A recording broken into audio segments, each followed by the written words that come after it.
Bonjour à toutes, bonjour à tous, vous êtes bien sur Cybiopod, un podcast qui traite et discute de science-fiction et de fantastique sur tous les supports possibles et inimaginables auxquels l'espèce humaine a pu penser jusqu'à présent. Aujourd'hui, nous allons parler d'un film qui s'intitule In Time en anglais et Time Out en français. C'est un film encore d'Andrew Niccol qui est sorti en 2011. Andrew Niccol, qui est donc le réalisateur de Gattaca ou Bienvenue à Gattaca en français. Alors, c'est un film super intéressant qui apparemment est passé presque inaperçu, enfin, en tout cas, il y a peu de monde a pu en parler. Je pense qu'il y avait des gros blockbusters de toute façon à l'époque qui sortaient, donc forcément, celui-ci est un peu passé à la trappe parce que le sujet est un peu sérieux, pour ne pas dire délicat. Alors, le principe est relativement simple. C'est un film où, justement, par principe, tout le monde est immortel. Par principe. Vous avez une horloge digitale qui évolue avec, entre guillemets, le temps, et vous êtes immortel. Mais en fait, cette immortalité, elle ne dure que jusqu'à 25 ans, puisque vous n'êtes immortel que par principe. Parce que dès lors que vous atteignez cet âge, votre horloge s'active, et il vous reste juste un an à vivre. Donc, à partir du moment où ce moment se produit, c'est très simple. Eh bien, soit vous avez de la famille qui vous donne du temps supplémentaire qu'elle a en surplus, soit vous êtes obligé de travailler, je dis bien obligé, pour justement gagner du temps, sinon votre compteur s'arrête et une crise cardiaque programmée s'active en un instant. C'est donc une allégorie de nos systèmes économiques capitalistes où un petit nombre détient beaucoup, j'ai tendance à vouloir dire peut-être même beaucoup trop, c'est un avis purement personnel, alors que la majeure partie est obligée de vendre sa force de travail pour bosser et meurt à petit feu, voire brutalement. Ça aussi c'est important de le souligner. Ça montre bien la brutalité de certains systèmes économiques, et notamment celui dans lequel nous vivons à l'heure actuelle. C'est une analogie, bien entendu, de nos systèmes occidentaux, capitalistes, etc.,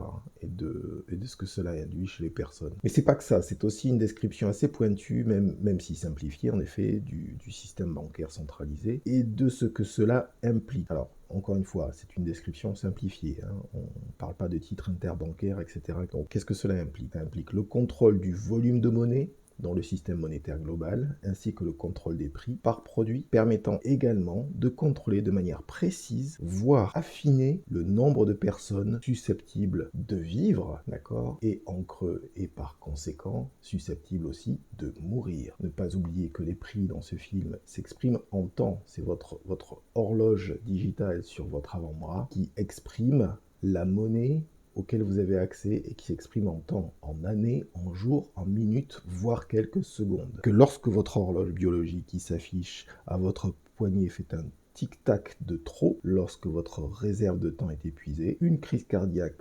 automatique vient vous faucher. Que vous soyez un ou une plus que centenaire, ou que vous n'ayez qu'un quart de siècle de vie effective, il n'y a pas de différence dans la manière de partir. Une crise cardiaque et hop, fini votre vie sur ce plan d'existence, en tout cas 3 petits points. Ce qui donc contrôle au final l'ensemble de la population, c'est le contrôle des prix dans un volume de temps, ou un volume de monnaie, si vous voulez, dans un volume de temps maîtrisé par les institutions financières. En un mot, 2 points, l'inflation que nous connaissons relativement bien ces dernières années. Il est clair que c'est une gestion du nombre d'êtres humains en service, entre guillemets, si vous me permettez l'expression. C'est une vision, il faut être clair, qui est extrêmement clinique, froide, sans aucune place ou peu au passage pour l'accident, la maladie, le handicap. Le film prône ou critique sur la manière dont on se place une vision utilitaire, voire utilitariste de l'humanité.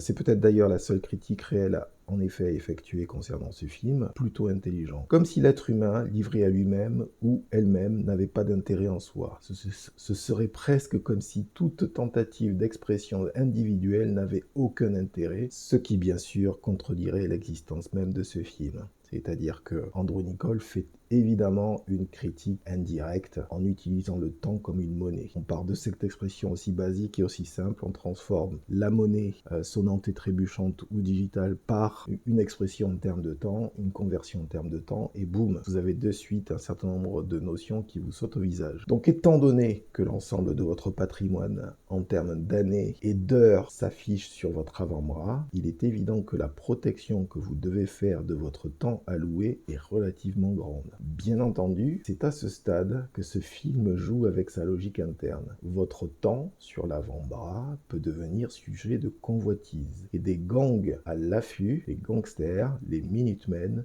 jouent les vautours sur les carcasses temporelles de possibles victimes. Je parle bien sûr sciemment de gangs car ils ont en effet une place qui tient presque de la niche écologique et économique, de pouvoir ratisser les plus faibles et disposer du temps qui leur reste, ce qui revient à disposer des miettes laissées à disposition par les réels prédateurs, ceux à la tête du système en question en effet. C'est assez intéressant avec ce film, avec du recul, c'est que la ressource primordiale finalement de cet univers, c'est la ressource humaine. C'est assez étrange de se rendre compte, surtout à notre époque là maintenant, en 2025 maintenant, donc que c'est la ressource essentielle, la ressource humaine, qui est de moins en moins considérée comme étant le cas. Il faut aussi préciser cet aspect-là. Peu de gens veulent voir de près, mais la ressource humaine est vue comme, quelque chose avec lequel on est obligé de composer pour l'instant. Et éventuellement, il faudra, si possible, s'en passer ou l'éliminer parce que ça coûte trop cher. Vous comprenez ce que je veux dire? Bien entendu, ça. Une réflexion de ce type pose un certain nombre de problématiques sociales, économiques, avec des conflits potentiellement ultra-violents, etc., etc. Donc il est évident que même si le capital en tant que tel, et je parle des ressources matériels, des machiniques, etc., qui sont à disposition donc pour les différents intervenants, qu'ils soient étatiques ou qui soient dans le privé, qui leur permettent en effet de développer un certain nombre de choses ou pas, donc de services, de biens et de services. Donc pour l'instant, on ne peut pas faire ça sans les êtres humains, c'est évident. On sait très bien que à terme, là, d'ici on va dire 4-5 ans, ça va pas du tout être la même chose, étant donné que vous avez d'ores et déjà des intelligences artificielles qui sont prêtes à passer les examens du barreau, notamment aux États-Unis. Pas en France encore, je ne sais pas. Je suis en train de lire The Coming Wave, de cette personne qui a... Comment il s'appelle déjà? Alors, de cette personne qui a mis en place la société DeepMind en Angleterre, Mustafa Suleyman. Donc, c'est un bouquin qui est coécrit avec Michael Bashkar. Bon, j'en suis qu'à la moitié, donc c'est difficile de dire quels sont les risques qu'il va mettre en exergue dans la deuxième moitié. Coming Wave s'appelle ce livre, donc c'est un autre sujet et c'est un essai sur les technologies à l'heure actuelle et vers où on va, etc. etc. Donc vous en avez pour 700-800 pages. Donc en deux jours, j'avais plié la moitié du bouquin, et enfin pas 2 jours entiers, hein, quelques heures à chaque fois, et je me suis rendu compte que malgré un certain nombre d'avertissements qu'il effectue, il est quand même un peu dans l'image d'Épinal concernant les serfs qui vont en masse, qui vont venir se confronter milliardaires auxquels nous avons droit à l'heure actuelle. Je tiens à préciser à ce monsieur que ça sera certainement pas avec des fourches que nous allons, si nous devons agir en tant que groupe humain, qui n'est pas ou ne doit pas être considéré par une petite partie. Ce ne sert certainement pas avec des fourches que les choses vont se passer. La chose qui va se passer, c'est qu'on va vous retourner vos propres arguments contre vous. C'est ça que vous devriez avoir conscience. Et c'est pas un avertissement finalement, parce que c'est une évidence, et parce qu'il fait lui-même les constats que de toute façon toutes les technologies à disposition à l'heure actuelle peuvent être utilisées par le kidam, par n'importe qui. Absolument n'importe qui est en mesure d'avoir une télécommande avec un écran, avec des drones, etc. Et éventuellement d'intégrer de l'intelligence artificielle dans les drones en question. Je pourrais même dire des choses beaucoup plus pointues et beaucoup plus précises dans le fait qu'il y a des logiciels à disposition. C'est ça qui est barjot, c'est que vous avez des technologies civiles, des logiciels qui sont à disposition à tout le monde, mais personne ne voit de quelle manière ils pourraient être utilisés. Bon, ce qui ne veut pas dire que je veux que ça soit utilisé de cette manière-là, hein, c'est évident. Ça serait bien que ce soit pas le cas. Mais comprendre aussi que à force de mettre les gens dans des situations de danger potentiel important, va vraiment falloir commencer à réfléchir à la suite des événements, parce que je reviendrai sur le sujet, parce que je pense d'ailleurs que c'est une réflexion, son livre est intéressant, The Coming Wave, parce qu'il est en creux, il y a des tas de choses qu'il ne dit pas. Il ne dit pas que il faut se rappeler, il y a des choses dont il ne parle pas, mais qui sont corrélées et qui sont en creux dans son livre.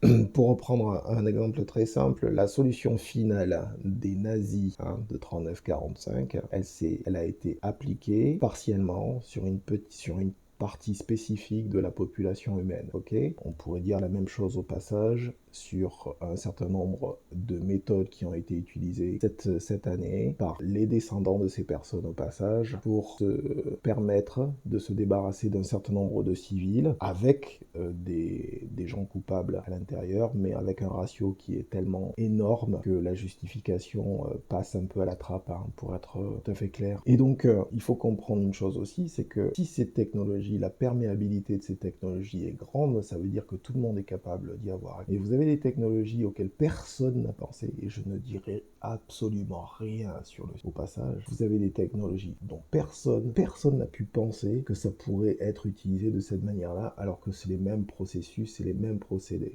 Je suis pas en train de dire, je suis pas en train de faire de l'avertissement, ni de la menace, ni quoi que ce soit, c'est pas ça. Ce que je suis en train de dire, c'est qu'il y a des gens qui ont pensé à la solution finale. Et ce qu'il faut que le public comprenne, et je le fais à travers ce podcast, c'est que les gens qui sont très très au-dessus de nous en termes d'épaisseur de leurs investissements personnels et de leur compte bancaire, ce qu'il faut comprendre, c'est que vous avez une petite partie de ces gens-là, les 1% ou les 0,1% qui font des corrélations entre le climat, qui est une réalité, quoi que puisse dire. Pareil, ceux qui sont dans le déni le font pour des raisons spécifiques qui permettent de plaire à un électorat en particulier. Donc comprendre cet aspect-là. Mais le changement climatique est une réalité. Le nombre de personnes que nous sommes sur la planète Terre est une réalité.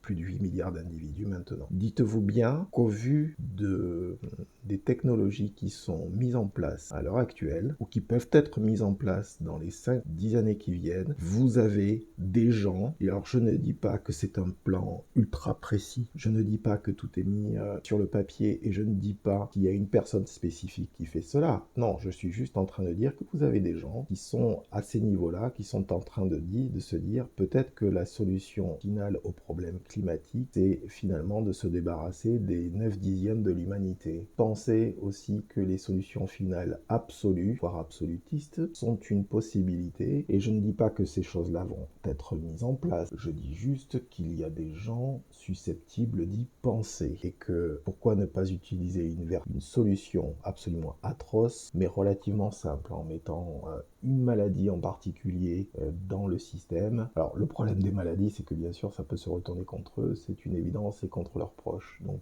pensez bien que quand vous avez un milliardaire très célèbre, un investisseur très célèbre qui dit que ce sont les personnes très riches qui sont en train de gagner la guerre, moi j'ai envie de dire à cette personne qui n'a pas l'air de se rendre compte de ce qu'elle est en train de dire, d'ailleurs qui parle grâce à son privilège de cette manière-là, c'est que attention, ne jamais parler avant que l'ours ne soit tué, ne jamais oublier que ce qui compte d'abord et avant tout, c'est de la gagner, la fameuse guerre. On n'en parle pas quand une bataille est en cours. Donc, je tenais à préciser ces éléments-là parce que ça me semble, on va dire, relativement important de mettre ça dans la conversation, et parce que ce qui est assez rigolo, c'est que de voir que dans certains bouquins, il y a des choses qui ne sont pas dites, il y a tout un écran de fumée de positivisme qui est indiqué, alors que ça se veut être un bouquin qui avertit sur les risques qu'encourt l'humanité dans le fait de mettre en place un certain nombre de technologies. Finalement, on sait tous, si ça doit mettre tout le monde sur le carreau, il est évident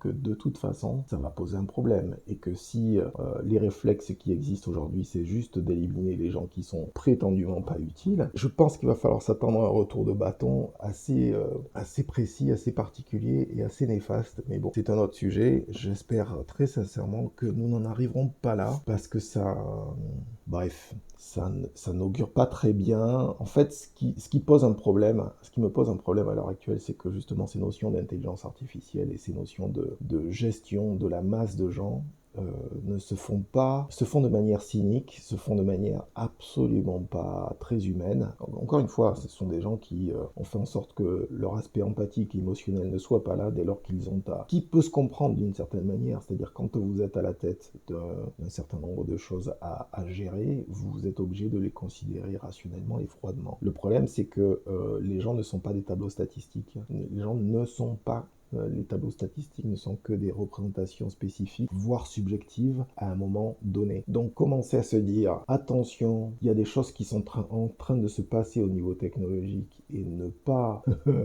je veux dire, augmenter la durée des retraites, etc., dans les cas spécifiques dans lesquels nous nous trouvons, dans les sociétés dans lesquelles nous nous trouvons, avec les impacts qu'un certain nombre de technologies vont avoir, je me dis, ok, d'accord, préparez-vous à la suite, parce que la suite risque d'être sympathique. Hein. Juste un aparté comme ça, et je m'arrête là, mais je pense que, enfin, c'était important de le faire, parce que finalement, le film dont je parle de ça aussi, et notamment celui qui a un rôle profondément détestable, et qui n'a de cesse de justifier l'injustice en parlant de capitalisme darwinien, comme si c'était aussi simple, et comme si l'état de nature devait systématiquement prendre le pas sur les capacités d'empathie dont est capable l'espèce. Donc, je me permets d'insister sur ces éléments afin d'illustrer que vraiment, qui sont vraiment les véritables mafieux gangsters dans cette histoire plutôt réaliste, d'une certaine manière, ceux qui font et créent les règles, normes auxquelles tout le monde doit se conformer. Et en creux, qu'il faut aussi comprendre, c'est que les règles sont formalisées dans un système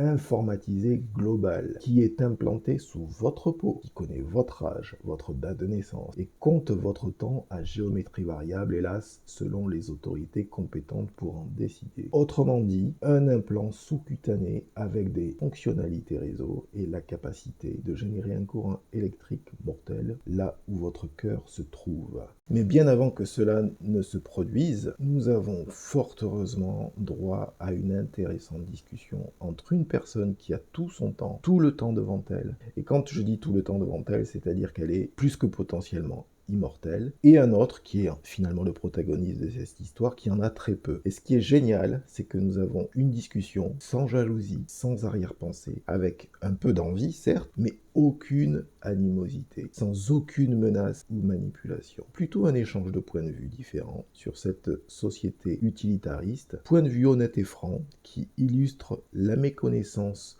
de notre protagoniste principal, justement, sur les règles qui régissent la structure sociale dans laquelle il vit. Pour qu'un petit nombre soit immortel, beaucoup doivent mourir. C'est la conclusion finale, entre guillemets. C'est assez intéressant et ça illustre aussi une réflexion sur la mort qui, lorsque l'on a vécu trop longtemps, devient une libération. Pourquoi ? Parce que tout se répète, rien n'est véritablement neuf. L'appétit de vivre peut éventuellement disparaître malgré le temps long qu'il nous reste. Cette réflexion, bien que paradoxalement courte dans le film, me semble être pleine de sens. À quoi bon vivre éternellement si c'est pour vivre une vie sans aucune saveur, car tout finit par être un peu fade malgré les privilèges de situation. C'est là aussi où, à titre personnel, par contre, je pense que l'humanité diffère. Parce que ça, c'est un personnage particulier avec, même s'il a vécu très longtemps dans le film, et qui commence à considérer la finitude de son existence par rapport au reste de la population. Ce qui est intéressant, c'est que c'est un bon gaillard d'une certaine manière. Il a une dépression, il n'est pas bien, il a envie de mourir, etc. Mais c'est un bon gaillard, c'est pas un mauvais gars, quoi. Mais je pense que, et c'est peut-être dans ce sens-là où le film il est chouette, on a cette discussion qui apparaît. Donc c'est quelque chose de... C'est une discussion naïve, mais dans le bon sens du terme. C'est-à-dire que, comme je disais, il n'y a pas de manipulation, il n'y a pas d'arrière-pensée ni de sous-entendu. Il y a juste un échange de points de vue, une action ou deux, et ça s'arrête là. Donc dans ce sens-là, c'est très bien. Mais l'être humain, on ne peut pas le globaliser juste par rapport à ce tempérament-là et ce comportement-là dans le film. Il est évident que nous sommes des êtres humains différents et variés et qu'il y a différentes manières d'être. Donc c'est justement là où je pense que l'humanité diffère de manière concrète et profonde, c'est que certaines et certains d'entre nous ne se sentent exister que parce qu'ils ou elles ont plus que le voisin ou le groupe humain d'à côté. Ils ne font qu'apprécier et se délecter, entre guillemets, de la différence de statut qui s'opère à leur avantage. Que dire de ces individus, si ce n'est qu'ils, elles, participent à la maladie de l'espèce dans son ensemble, la recherche du statut plus supposé comme tellement supérieur à ses inférieurs de moins, et se gorger de cette triste réalité subjective comme si c'était l'épitomée de l'existence humaine. À titre personnel, un seul mot ou deux me viennent en tête, deux points. Pitoyable. Pitié pour une partie de l'espèce aussi pauvre cérébralement ainsi qu'émotionnellement. Et je pèse et mesure bien les mots employés ici et maintenant. Pour revenir sur la construction de cet univers, très bonne remarque sur les notions de prix qui s'expriment sous forme d'allocation de temps, donc en jours, en heures, minutes, secondes. Notamment les différentes zones où les prix s'expriment différemment, et que c'est bien cette notion d'évolution des prix à la hausse qui finit par tuer les gens à petit feu, surtout lorsque leurs rémunérations ne suivent plus, comme c'est le cas en Occident depuis 20-25 ans environ, sachant que le surplus créé est empoché par les fameux 1% ou 0,1% au passage. Donc pour revenir sur cette notion aussi d'immortalité ennuyeuse, je tenais juste très brièvement à revenir sur ces séries de bouquins que j'ai déjà évoquées, donc La Culture justement, comme je l'ai dit dans le podcast précédent, où un personnage décide de devenir un simple mortel parce que l'immortalité potentielle qui lui est proposée ne l'intéresse plus. Il en a simplement et naturellement marre de son immortalité, dont acte. Précédemment encore, rappelons l'ennui absolument mortel que pouvait ressentir Leto II, l'empereur dieu de Dune, pendant des milliers d'années, ennui qui l'amena progressivement à se mettre en danger, à accepter les pièges qui lui étaient tendus comme une nouveauté presque agréable. Mais le résultat est le même, à trop flirter avec la mort, on finit par l'embrasser pour de bon. C'est une réalité indéniable de la condition animale, et par extension, bien sûr, de la condition humaine, que l'on veuille y penser ou non. Petit aparté aussi, pour revenir sur le titre. Alors, c'est un cas d'école super rigolo, je trouve, ce film.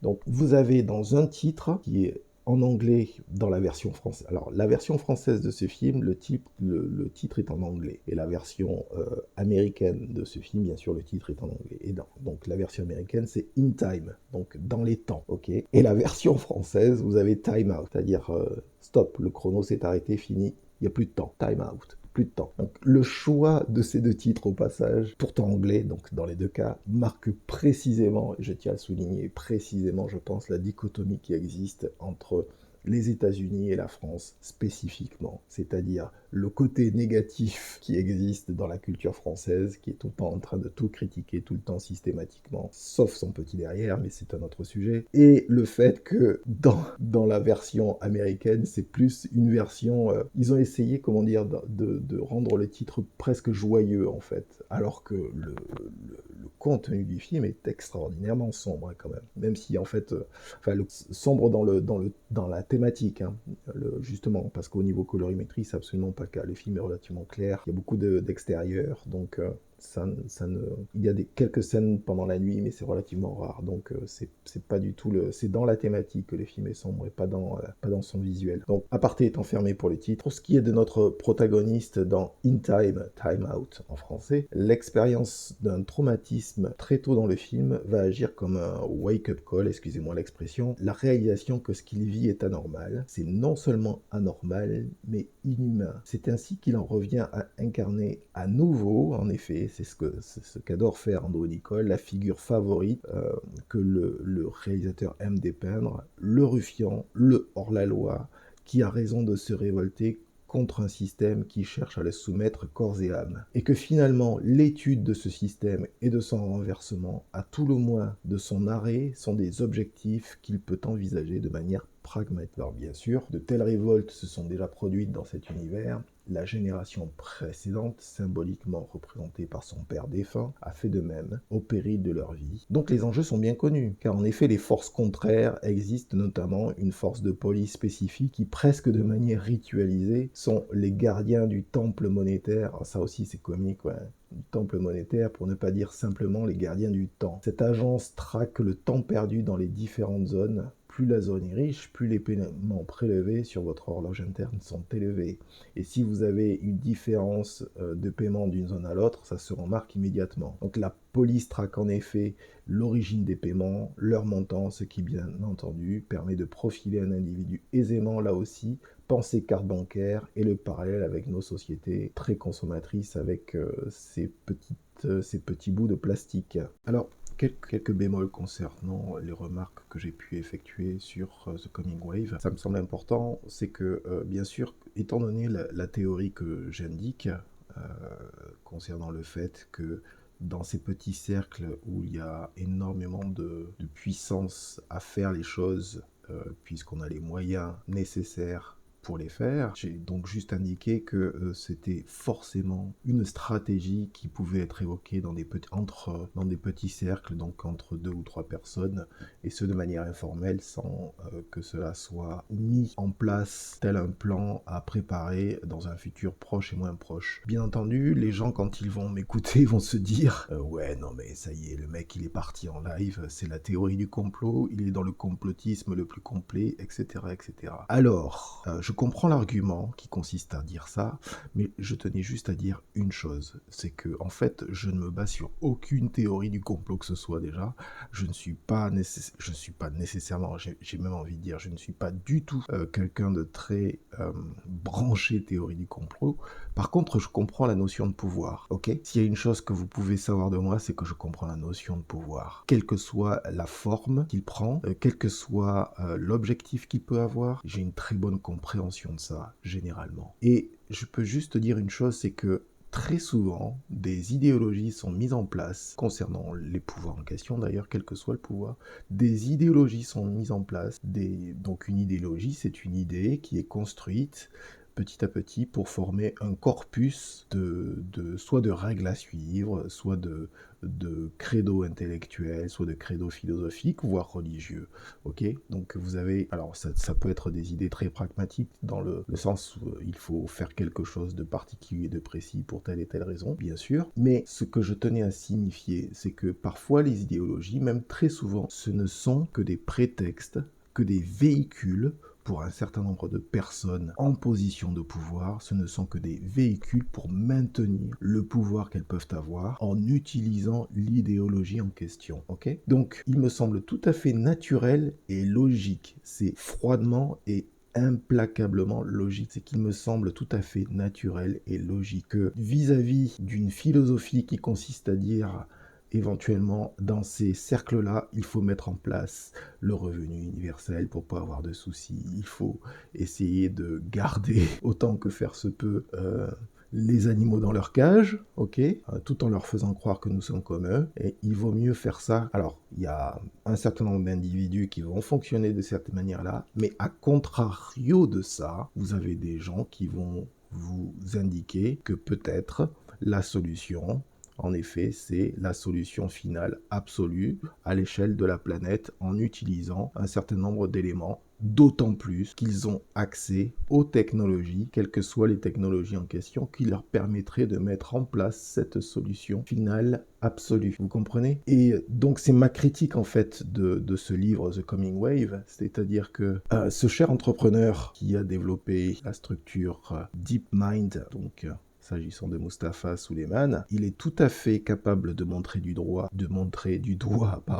un tas de personnes, donc des mauvais acteurs, ou les bons, il parle de mauvais acteurs, de bons acteurs. D'ailleurs, c'est toujours quelque chose d'assez, il utilise des qualificatifs très précis, les bons et les mauvais acteurs, avec les bonnes et les mauvaises intentions, bien sûr, et les bonnes intentions ne produisant pas toujours les bons résultats, on est bien d'accord. Néanmoins, les intentions sont clairement relativement importantes. Tenez à préciser qu'il évite de regarder, il fait une critique bien sûr d'un certain nombre de ces personnes qui font partie de ces milieux. Il les cite pas nommément, il a raison de le faire bien sûr, mais je tenais à préciser que de ne pas montrer que ça peut venir, ne pas indiquer une seule fois dans le livre que la pire des opérations peut éventuellement venir de son propre environnement professionnel, on va dire, me laisse à penser que, c'est normal qu'il protège les siens, c'est normal qu'il dise que, Ils sont tous des chercheurs, ils ont tous envie de chercher, ils sont pas là pour utiliser ces technologies d'une manière ou d'une autre. Et ce qui les intéresse avant tout, c'est l'excitation de la recherche. Ok, d'accord. Je tenais à préciser que 70 ans, 80 ans en arrière, il y a des gens et qui n'étaient pas nécessairement considérés très loin de là comme des imbéciles. Il faut remettre les choses dans leur contexte. Je veux dire, mettre en place la Blitzkrieg, c'était absolument pas une chose évidente à l'époque quand c'est arrivé. Mais ces gens ont aussi pensé à la solution finale avec tout ce que cela suppose d'horreur au passage. Donc je tenais bien à préciser que à l'heure actuelle, c'est pas juste les mauvais acteurs qui sont montrés du doigt à l'heure actuelle qu'il faut regarder de très très près. J'ai envie de dire que c'est tout le monde qu'il faut regarder de très très près. Enfin de très très près. Il ne s'agit pas de surveiller tout le monde, mais il s'agit de savoir ou de connaître les intentions des autres et d'un certain nombre d'individus. Et que pour certains, s'ils veulent que la planète soit à leur disposition, ils seront capables d'utiliser les pires moyens qui soient parce qu'ils sont dans un positionnement où ils peuvent le faire et que c'est une possibilité. Je ne dis pas que c'est une certitude, je ne dis pas qu'il y a des gens qui font ça à l'heure actuelle, je dis que le débat idéologique et intellectuel, il peut avoir lieu, il a éventuellement déjà eu lieu et il va continuer à se faire. C'est tout ce que je dis, je ne suis pas en train de dire qu'il y a des complots qui sont en train d'être mis en place. Je dis juste que par contre, il y a des réflexions qui peuvent avoir lieu à ces niveaux-là, qui peuvent amener à des complots. Ça, c'est une réalité, parce que c'est arrivé précédemment dans l'histoire, et que c'est important de s'en souvenir. Voilà. Pour revenir sur l'aspect visuel, justement, la colorimétrie est très intéressante là aussi, parce que le film n'est pas en noir et blanc, le film est en couleur. Mais tout le monde est habillé dans des couleurs sombres, ou presque, donc en noir, et les surfaces extérieures, voire les bureaux, sont tout de blanc vêtus, alors pas nécessairement vêtus, en tout cas avec des couleurs très très claires. Impossible de ne pas remarquer que tu es obligé de faire le constat que tous les serviteurs de cette société totalement inégale sont souvent, à nouveau, 3 petits points, de couleur. La signature caractéristique d'Andronicole a encore frappé. Commentaire obligeant ou obligé, je ne sais, sur le ségrégationnisme coloré, ou plutôt l'idée d'une certaine servilité, je ne saurais le dire, c'est toujours la manière dont il montre les choses est toujours ambiguë, donc c'est pas relativement clair, mais c'est difficile de savoir précisément ce qu'il veut faire passer comme message. J'ai toujours été un peu, peut-être pas choqué, mais en tout cas, j'ai toujours trouvé ce positionnement de ces personnages. D'autant plus que c'est très souvent des acteurs qu'on ne revoit pas, au passage, dans d'autres films, ou en tout cas que personnellement je n'ai pas revu dans d'autres films, donc c'est toujours un peu délicat de se dire qu'est-ce qu'il a voulu faire passer comme message. Donc la question reste ouverte et je la laisserai comme cela. Alors un autre élément aussi qui est assez valable, c'est la thématique du risque, comme un élément permettant d'apprendre à mieux se connaître, mais aussi à percevoir les autres et le niveau de risque qu'ils peuvent accepter ou non. Alors, bien entendu dans ce cadre, le thème des jeux d'argent qui prennent de l'énergie et du temps et qui vous font stresser aussi. Alors il y a des scènes, c'est presque too much, hein, où il reste quelques secondes au personnage. Bon, je pense qu'il aurait pu d'ailleurs, enfin si tant est que j'avais à faire une critique sur ce film, je pense qu'il aurait pu faire des choses qui soient... c'est un peu le problème de ce film, si je devais vraiment parler de... Enfin, je l'apprécie, donc j'ai pas de problème à parler de ce qui me dérange un peu. Le film est trop propre, presque. Tout est propre. Ça me fait penser à Gattaca, bien sûr, dans ce sens-là, mais tout est trop propre. C'est-à-dire, même l'écriture des scènes où il reste quelques secondes au personnage. Pourquoi est-ce qu'on on a besoin d'aller jusque-là? Il pouvait lui rester 1 minute sur son horloge et ça pouvait très bien passer, ou un peu plus d'1 minute. Vous voyez, plutôt que d'être toujours... Je comprends dans le sens où ça se veut générateur de tension, mais en même temps, en fait, c'est tellement évident que ça se voit. Donc si je vais faire une critique de ce film, c'est ça que je dirais, c'est qu'il en fait trop dans la clarté du propos, c'est trop clean, c'est trop propre. Et parfois, il faut que ça soit un peu plus...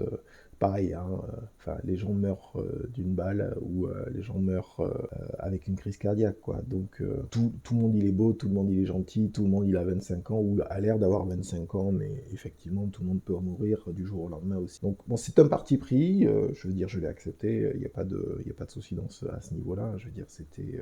tout à fait valable de le percevoir de cette manière-là. Ce qui me fait penser aussi à d'autres films et d'autres séries qui sont bien plus âgées, notamment L'Âge de Cristal, dont je pense qu'il y a un remake à l'heure actuelle, donc je ne sais pas ce que ça va donner. Un peu peur, bien sûr. L'Âge de Cristal que j'ai vu quand j'étais gamin, donc qui m'a forcément beaucoup choqué, en fait, pour l'époque, ouais. Pas autant que Rollerball. Rollerball était beaucoup plus choquant encore. Je pense que ça sera le prochain film dont je parlerai d'ailleurs, parce que c'est vraiment un film qui m'a mis une claque, et qui continue à me la mettre au passage après tout ce temps, parce que j'ai dû le voir, j'avais 9-10 ans, ouais, 9-10 ans, fin 70, début 80, donc 80, 82, quelque chose comme ça. Et ce qui est impressionnant, c'est de voir qu'en le revoyant pendant tout ce temps, à chaque fois, non pas que j'y trouvais quelque chose mais le propos et le sous-texte qu'il y a dans ce film sont tellement bien envoyés que... Faut rappeler aussi que, bon, Rollerball, enfin, petit aparté, c'est un film de Norman Jewison, et donc c'est quelqu'un qui a fait le film L'affaire Thomas Crown dans les fins des années 60, donc c'est lui qui a produit la série de films Cube, 1, 2 et 3, donc bon, et bien entendu le premier étant le plus mémorable. Donc se rappeler que c'est quelqu'un qui était plus que capable. Ce qui est bien, en tout cas, c'est qu'on a une démonstration très intéressante de cette gestion du risque à titre personnel, malgré le côté un peu trop clean de cet aspect-là. C'est que si vous vous trouvez dans une situation de risque, il faut être capable de prendre le recul nécessaire, d'être en mesure de faire des calculs froidement et objectivement. L'ironie de ce film, c'est qu'il a clairement été fait à l'économie, et ça aussi c'est très très intéressant de voir que c'est un film très resserré au niveau budget, mais cela sert très bien le propos. C'est-à-dire, comme on est un film qui parle du volume de monnaie qui est géré par des institutions bancaires et financières, et des mécanismes d'inflation qui sont imposés sur le volume de monnaie en question. Donc là, c'est du temps, mais c'est pareil. Et que ces mécanismes ont un impact, bien entendu, sur les prix des biens et des services, voire du panier de la ménagère et de ce que cela peut coûter au final, de continuer à ne serait-ce que survivre. C'est très intéressant de voir que, justement, un film qui parle de ces sujets-là en creux, même si... Enfin, ils sont quand même assez présents et très directs quand même, mais c'est un film qui utilise et réutilise les mêmes lieux à plusieurs reprises. Ces fameux backlots à Hollywood, ces entrepôts à colonnes totalement vides, si ce n'est pour les films qui viennent y habiter, ce fameux pont à Los Angeles que l'on voit et revoit, qui saute d'un film à l'autre. En tout cas pour celui-ci, il y a une vraie conscience budgétaire au vu du sujet évoqué. Alors, sachant que c'est un film qui a 15 ans maintenant, hein, il ne faut pas l'oublier. En tout cas, dans ce cas, oui, je dois l'avouer, j'admire la congruence dans l'élaboration de ce film. Ça change beaucoup de certains que j'ai pu entendre ou lire pester sur le budget qui leur était alloué, ou tout simplement nier qu'ils étaient limités par des considérations matérielles aussi triviales. Mais bon, c'est plus le fait de gens qui prétendent à la rébellion, mais qui se comportent comme de petits nobliaux de province dont il faudrait cirer les pompes. 3 petits points. Parce que finalement, en traitant de ces thématiques, Andrew Niccol joue avec la notion de contrôle. Contrôle des autres, contrôle de soi, notamment dans les moments urgents, où inventivité, mais rationalité doivent composer l'une avec l'autre. Et c'est ce qu'il a fait dans ce film, et c'est ce qui se sent. C'est qu'il y a une congruence entre le propos du film et la manière dont ça a été fait. Grâce à une observation posée et non biaisée des événements en cours. Intéressant aussi de voir que, à côté du ruffian, qui est donc une figure archétypale qui revient de temps à autre, pour ne pas dire tout le temps, dans la filmo d'Andrew Niccol, la figure de la jolie fille riche, en manque de situation excitante, prend parti pour le séduisant bandit. Pas de suite, hein, elle est quand même kidnappée, mais quand même, il y a clairement un petit côté Bonnie and Clyde qui évidemment fait son effet référentiel. Néanmoins, cette petite fille riche, elle exprime une rébellion un peu tardive de l'enfant gâté qu'elle était contre son père de banquier qui thésaurise comme un fou furieux, presque comme s'il allait manquer de temps. Banques qui sont donc, et là aussi c'est très intéressant, banques qui sont donc les temples où le temps est sauvegardé, manipulé, divisé, augmenté éventuellement. Cette référence aux banques, notamment centrales comme des temples, est assez frappante au final. Les temples du temps, et ces temples ont besoin de gardiens. La fameuse police du temps. L'ironie étant que le gardien aussi en question en oublie le sien, en oublie son propre temps à disposition. Et en oubliant son propre temps, pour préserver celui du temple financier, il ne fait que confirmer la notion financière de banque centrale, temple du chiffre et de l'unité monétaire, broyeuse de vie par centaines de milliers, pour ne pas dire millions. Le but ultime étant que vous ne restiez pas en vie et qu'ils aient éventuellement à disposition le choix du moment statistiquement utile pour leur manigance. En d'autres mots, il n'y a pas que les assurances maladie en mesure de vous rayer de l'échiquier d'un simple coup de stylo, tel un bistouri qui signe les contrats avec votre sueur et hélas, votre sang aussi. J'espère que vous avez eu une bonne écoute de ce podcast, que vous avez passé un moment intéressant en tout cas. Et je vous dis à très bientôt sur le canal de Cybiocode. Au revoir.